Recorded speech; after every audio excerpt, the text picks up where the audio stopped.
नमस्कार दोस्तों, आज हम चर्चा करने वाले हैं उपेंद्र नाथ अस्क जी के द्वारा रचित चर्चित एकांकी सूखी डाली की।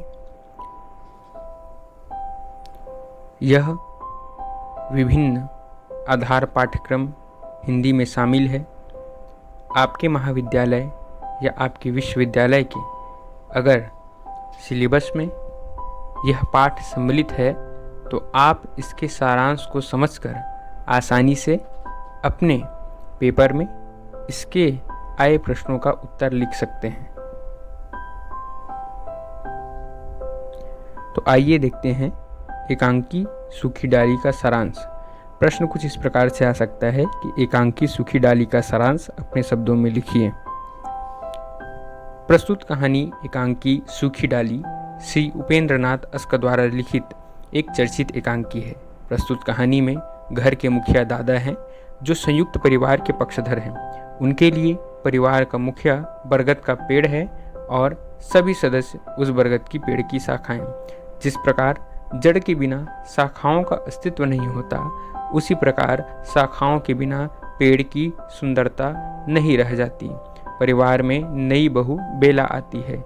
बेला पढ़ी लिखी है, आधुनिकता एवं एकल परिवार की पक्षधर है। उसका विवाह परेश से हुआ है जो कि नायाब तहसीलदार है।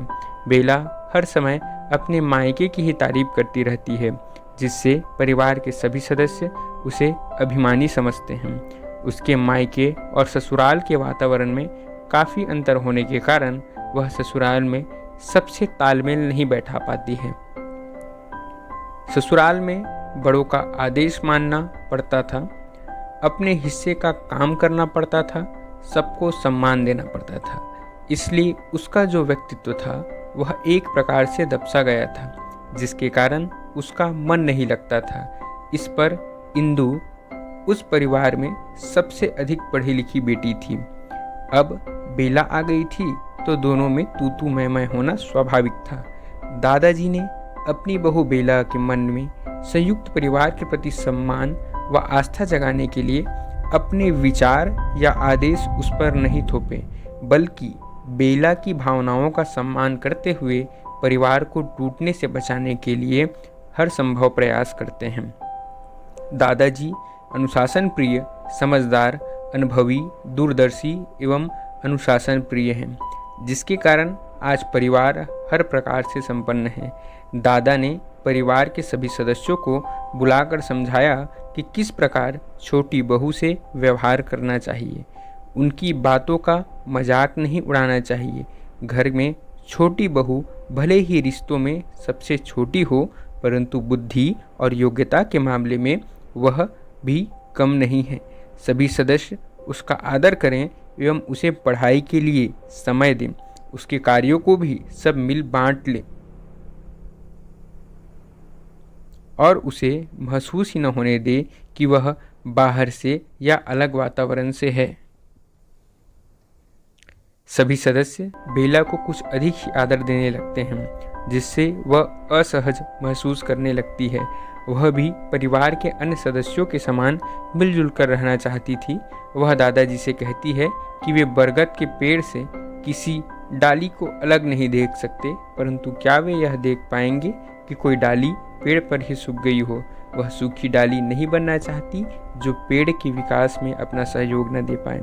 इस प्रकार अंत में दादाजी ने सूझबूझ से बेला को संयुक्त परिवार का महत्व समझ में आ गया और वह भी परिवार में सबसे मिलजुल कर अपनेपन के साथ रहती है। ये था उपेंद्र नाथ अस्क जी के द्वारा रचित चर्चित एकांकी सूखी डाली का सारांश। आप इसे अच्छे से समझने के पश्चात अपने शब्दों में इसे बेहतर तरीके से लिख सकते हैं और अच्छे अंक प्राप्त कर सकते हैं।